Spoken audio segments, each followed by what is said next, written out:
Funny turns and blackouts. Letter of referral. Dear Dr.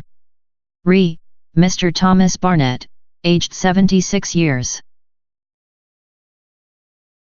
Thank you for seeing this retired schoolteacher with a 6-month history of recurrent episodes of impaired consciousness. These seem to come on at any time and do not have any obvious distinguishing features, such that I am unable to tell whether they are cardiac or neurological in origin, or indeed are caused by something else. He has mild hypertension, for which he has taken bendraflumethiazide 2.5 mg OD for some years, but has no other past medical history of note. I would be grateful for your help with diagnosis and management. Yours sincerely. Introduction. Funny turn is a vague term that can be used to describe a multitude of different symptoms ranging from lightheadedness to loss of consciousness. Making the diagnosis depends critically on the history. This can be difficult to obtain since the patient may have poor recollection of events, and ideally a witness account of at least one attack needs to be obtained, although this is clearly not possible in the PACES examination. The key points to establish are whether or not the patient is experiencing vertigo, and whether there has been a loss of consciousness. The differential diagnosis will vary accordingly. History of the presenting problem. Is the patient describing vertigo? It can sometimes be difficult to be certain. Ask about the following. A sensation of rotation of self or environment by definition is vertigo. However, many patients will not be this explicit and will describe to and fro or up and down movement of the body or head, or that the wall/floor moves, or that they veer to one side during symptoms as if being pulled down by a magnet. These symptoms, which merge into the very nonspecific complaint of unsteadiness, are difficult to sort out. Further probing is required. Are the symptoms aggravated by moving, closing the eyes or riding in a car? Is he disinclined to walk during an attack? All suggest that the symptom should be regarded as vertigo. The duration of attacks is crucial. Benign positional vertigo lasts only minutes, whereas the vertigo of Meniere's disease can last for hours. The role of posture in the generation of vertiginous symptoms is often overplayed. Most cases of vertigo will be worse on movement. If movement of the neck, e.g. twisting to look when reversing the car, precipitates vertigo, then vertebrobasilar ischemia is possible. However, this is an exceedingly rare cause of vertigo and should be considered only if other symptoms suggesting brain ischemia also occur. NB. A peripheral vestibular disorder is strongly suggested by a history of the symptoms being provoked by rolling over in bed. It is not uncommon for patients to be unable to describe their symptoms in any more detail than lightheadedness, giddiness, dizziness, or intermittent unsteadiness. In these cases, the wide differential diagnoses listed in Table 2 need to be considered. Is the patient describing presyncope? Does he describe early visual symptoms, muffled sounds, feelings of hot or cold, or feeling lightheaded? These features would be suggestive of a transient fall in cerebral blood flow. Symptoms on standing suggest postural hypotension, while those associated with effort, chest pain, shortness of breath or palpitations are more likely to have a cardiac cause. Was it preceded by coughing vigorously or by micturition, suggesting a specific syncopal syndrome? New-onset vasovagal presyncope or syncope would not be expected to occur in a patient aged 76 years, but when they do, such episodes typically occur when a patient has been standing up in hot and stuffy rooms, have quite a long prodrome of feeling faint and culminate in a dizzy feeling where noises seem to become loud before the patient collapses. Consciousness is restored almost as soon as the patient falls to the ground or is encouraged to lie down by someone who recognizes what is happening.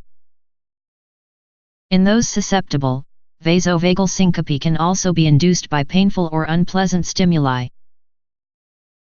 Vasovagal syncope is frequently accompanied by brief myoclonic limb movements, which are commonly misinterpreted as epileptic. Was there loss of consciousness in these attacks, syncope?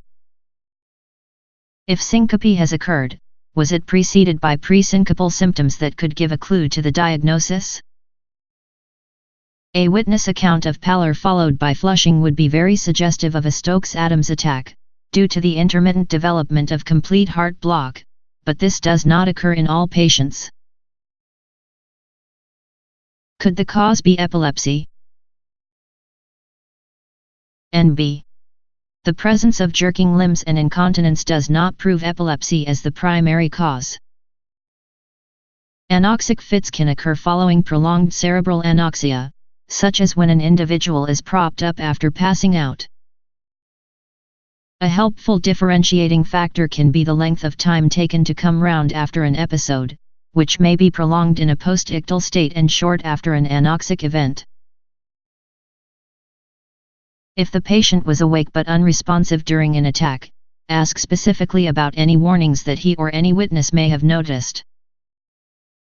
Features such as lip smacking, fiddling with clothes or stereotyped movements would be suggestive of a complex partial seizure. Are there any additional features in the history to help? Consider the following points. A history of tinnitus and deafness in the context of episodic vertigo points towards Meniere's disease or even a cerebellopontine angle lesion, acoustic neuroma, particularly if ataxia and/or facial weakness is also present. Do other neurological symptoms occur? In their absence, transient ischemic attacks of either the anterior or posterior circulation are unlikely.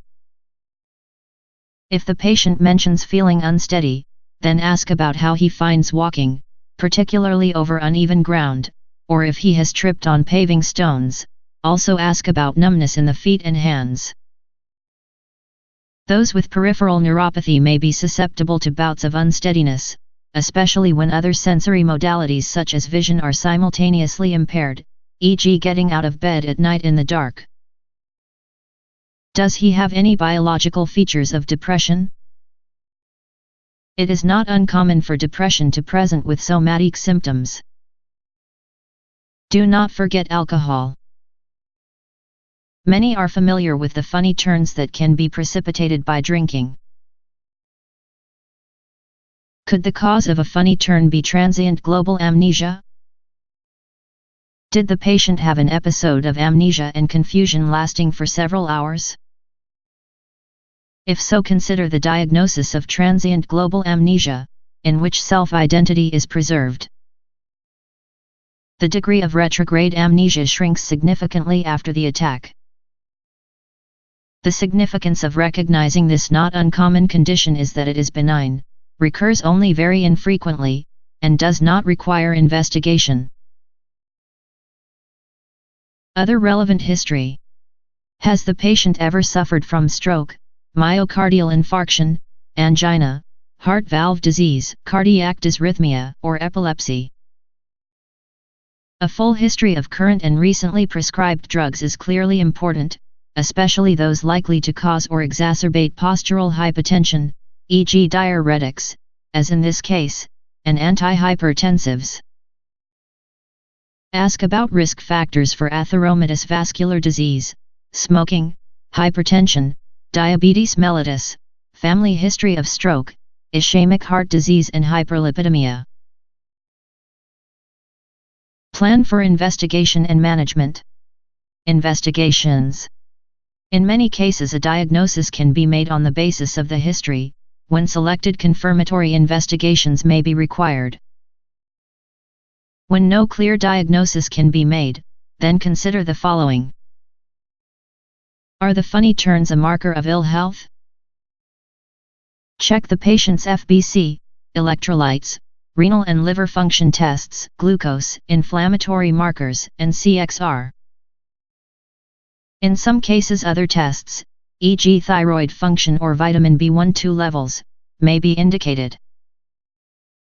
Are the episodes cardiac? Check resting 12-lead ECG, 24-hour ambulatory ECG and echocardiogram, if there is clinical suspicion of valvular or other structural abnormality. In the patient with frequent, troublesome, and potentially life-threatening syncope, repeated monitoring or even inpatient observation may be required. Are the episodes neurological?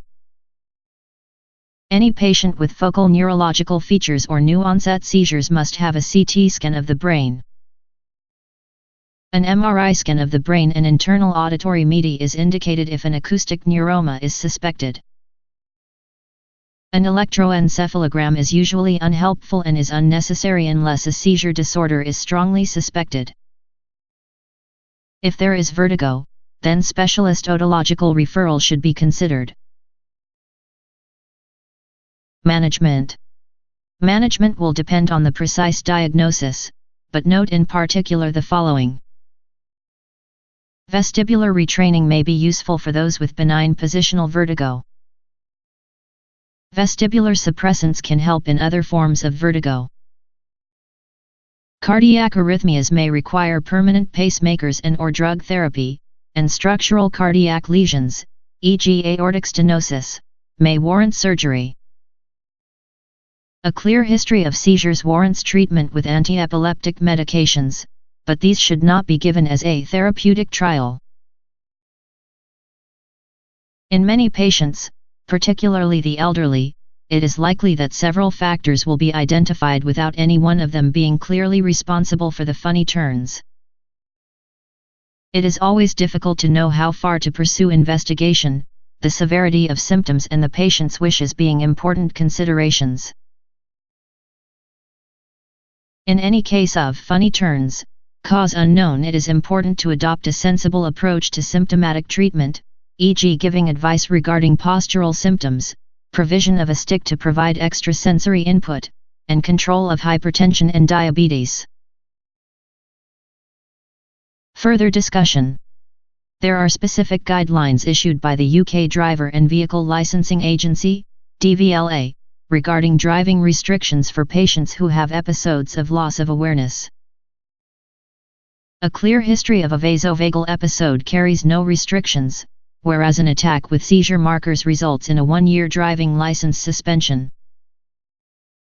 Episodes with no etiological basis are stratified according to their perceived chance of recurrence and range from a 4-week to 6-month suspension.